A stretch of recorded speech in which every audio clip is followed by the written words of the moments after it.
Olá pessoal, Jorge por aqui novamente.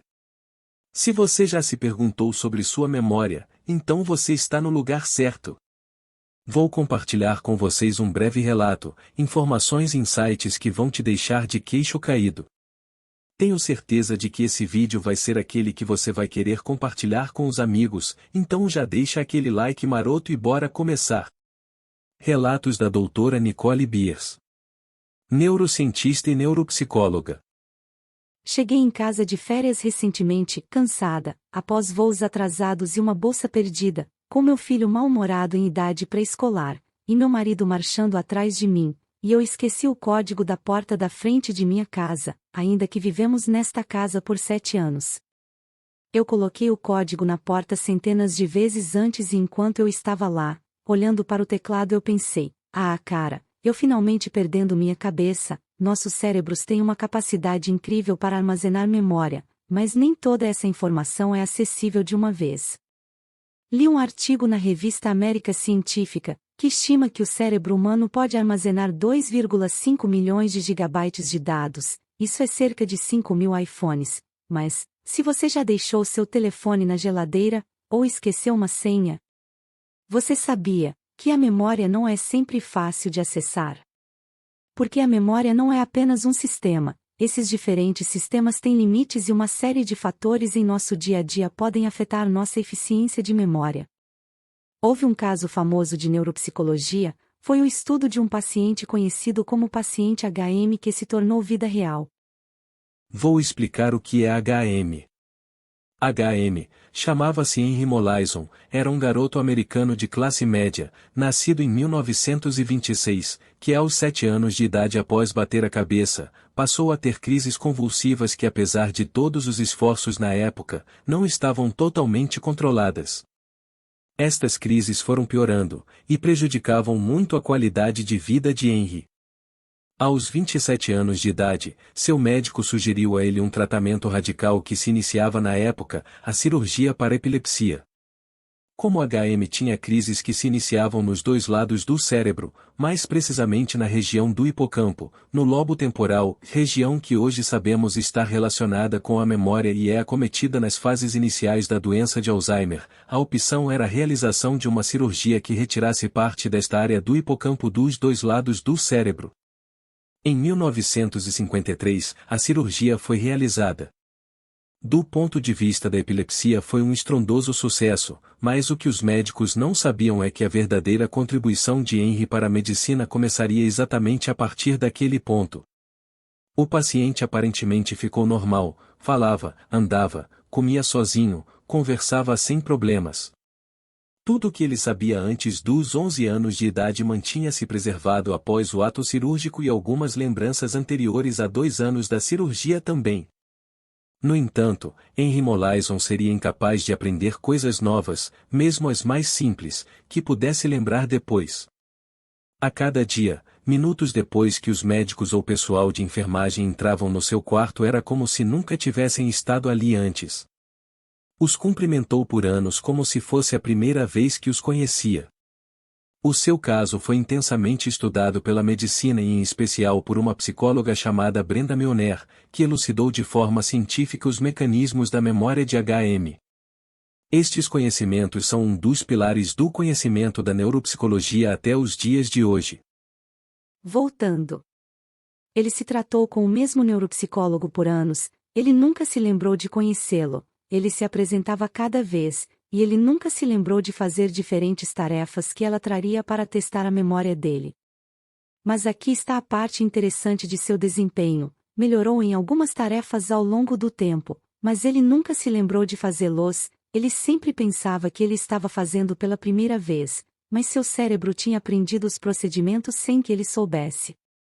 Aprendemos com o paciente HM e outros como ele, que existem diferentes tipos de memória. Algumas memórias vêm à mente quase automaticamente, como se você estivesse andando através de um jardim e você sente o cheiro de flores que sua avó costumava guardar na mesa da cozinha, e de repente você está pensando em sua memória favorita com sua avó. Mas outras memórias exigem mais poder cerebral e esforço para recordar, como tentar lembrar a senha do meu novo computador, porque algumas memórias levam mais poder cerebral e esforço para lembrar, e que eles também são mais propensos a interferências. Você está no supermercado e você está tentando lembrar 10 coisas que você precisa pegar, mas você se depara com o seu vizinho na seção de hortifrutigranjeiros, e depois de alguns minutos ouvindo bate-papo sobre o carro novo deles, você só pode lembrar de 2 dessas 10 coisas. Mesmo que nosso armazenamento de memória seja bastante impressionante, como 5.000 iPhones, a memória de curto prazo que você está usando para manter o controle de sua lista de compras, é mais ou menos 2 bits de informação e é muito fácil jogar isso na memória ativa de curto prazo fora dos trilhos.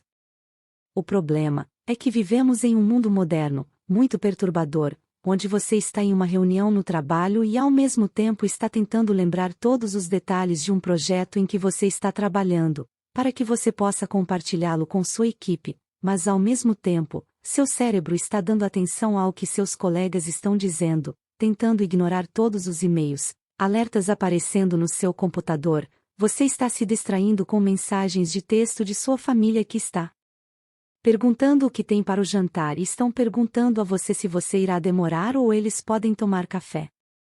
Ignorando todas essas distrações e prioridades concorrentes, ocupam muita energia, quando nossos cérebros estão fazendo malabarismos com 400 coisas e é mais provável que cometamos um erro de memória, como obter o nome de um colega em uma reunião ou falta de uma parte fundamental de sua apresentação, e em seguida, tentar refazer o que a memória errou.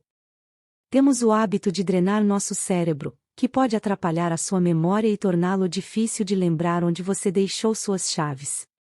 Bem-vindo ao estresse. Não precisa ser enorme ou importante. Estressores também são todas aquelas pressões do dia a dia, e os prazos também ocupam espaço no cérebro e forçar nosso cérebro a fazer um monte de multitarefas mentais são prejudiciais. No verão passado eu estava fazendo as malas no final do dia, e ao mesmo tempo eu estava pensando sobre telefonemas que eu precisava fazer amanhã, e ideias para um projeto que eu estava trabalhando, e o que eu iria fazer para o jantar naquela noite e se eu deveria pegar minha filha antes ou depois que eu pegasse mantimentos no supermercado. E deixei minhas chaves no meu escritório 2 vezes na mesma semana, aparentemente porta e fechaduras não são a minha praia. Um artigo da Kenzie University estima que temos 6.200 pensamentos cada dia. Isso é muito potencial para distrações. Houve um estudo na Universidade da Califórnia, que quando somos interrompidos com distrações ou multitarefas, tentamos compensar trabalhando mais rápido, mas isso nos deixa mais estressados e como você pode imaginar, não é muito eficiente. Todos nós já estivemos em situações, sentir um pouco estressado e sobrecarregado por nossas listas de tarefas intermináveis, entre e-mails e telefonemas, entre reuniões e prazos de projetos. Quando chegamos em casa do trabalho, sentimos cansados e nossos cérebros estão queimados.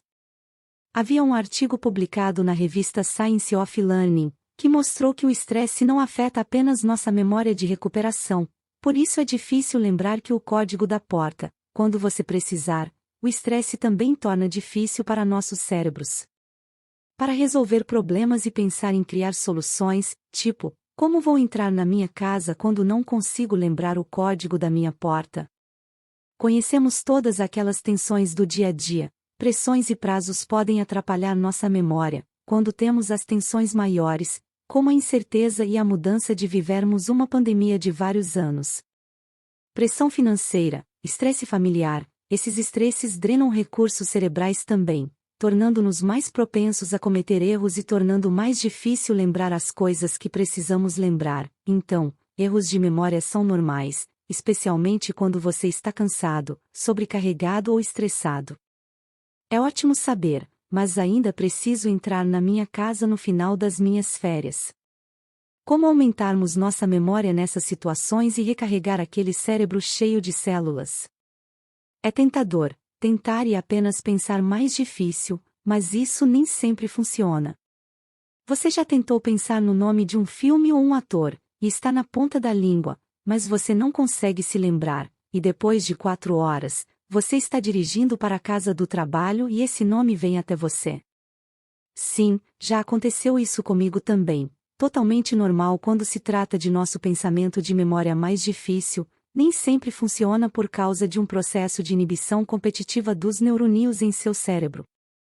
Basicamente, quando você tenta pensar muito sobre um pedaço super específico de memória, como um nome ou um código, as células cerebrais e essa parte do seu cérebro ficam sobrecarregados e bloqueados, eles precisam de tempo para recarregar, e é por isso que 4 horas depois aquela memória volta para você, ainda está lá, em seu armazenamento de memória, apenas o acesso à rota foi esgotada e precisava de tempo para redefinir, mas lembre-se de como o estresse faz mal aos nossos cérebros, menos eficientes quando estamos preocupados em não cometer erros e ficamos mais propensos a cometer mais erros. Faça isso em vez disso. Se você está se sentindo mais esquecido do que habitual ou seu cérebro parece travando, e você não consegue encontrar a memória que você precisa, pode ser um sinal de que seu cérebro precisa de tempo e descanso. Não consegue lembrar um código ou uma senha parado na sua porta, como aconteceu comigo, você pode pensar em cada código de 4 dígitos que você sabe, exceto que você precisa, pense em outra coisa por alguns minutos, qualquer outra coisa. Conversar com o balconista da mercearia, distrair-se no tempo em vez de ficar olhando para a máquina de débito, tentando lembrar-se do código do seu banco ou retire o seu telefone e navegue pelas redes sociais por alguns minutos, isso funciona, porque em vez de esgotar as células cerebrais que você precisa para encontrar isso na memória, você ativa outras partes do seu cérebro, dando a esses centros de memória uma chance de recarregar e reiniciar. Não cometer mais erros do que o normal no trabalho. Você não consegue enviar um e-mail sem um erro de digitação ou você está tropeçando em suas palavras em uma reunião, levante-se e faça uma pausa real, dar uma volta em seu escritório ou fazer algo divertido por alguns minutos. Essas micropausas refrescam sua mente, e devolve ao seu cérebro a energia e foco que precisa para descobrir a informação, é normal. Não é normal deixar o telefone na geladeira de vez em quando ou quando nos dá um branco no código da nossa porta, mas quando começamos a nos preocupar com esses erros, estamos mais propensos a cometer mais erros. Erros de memória não são um sinal de que você está perdendo a cabeça, eles podem ser um sinal que seu cérebro precisa de uma pequena pausa e um descanso. Férias é tudo de bom. Bom, pessoal, chegamos ao fim por aqui. Mas não fiquem tristes, porque em breve teremos mais vídeos incríveis. Fiquem ligados, se inscrevam no canal e ativem as notificações para não perder nenhuma novidade. Valeu demais e até a próxima!